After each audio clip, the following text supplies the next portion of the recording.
First, connect to your Wi-Fi network. Or skip this step if you have a wired connection between your router and computer. Open a web browser and go to the address you see on the screen.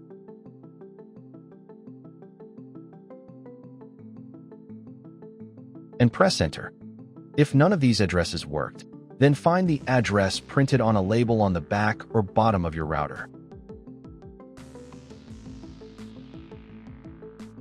If this address also did not work, then watch my other video where I show how to find the correct IP address of the router and then return to this video. All links are in the description. After entering the correct address, you will be taken to the login page. Here, you'll need to type in your router's username and password. For most NETGEAR routers, the default username is admin, and the default password is password. After entering your login details, click this button. If these details do not work, then find the default information on the label on the back or bottom of your router.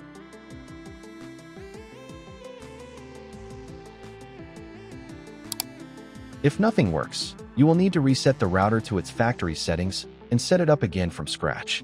Links to videos are in the description.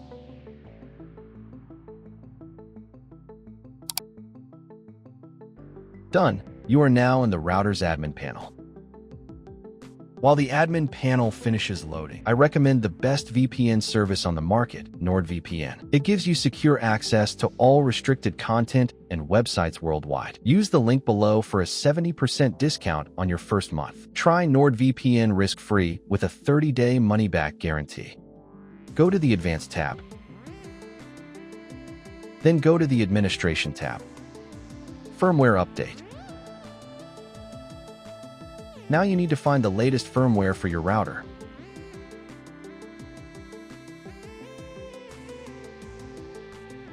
As you can see, I already have the latest firmware version installed, so I will not install it. And you need to click the Yes button and wait until the update process is completed.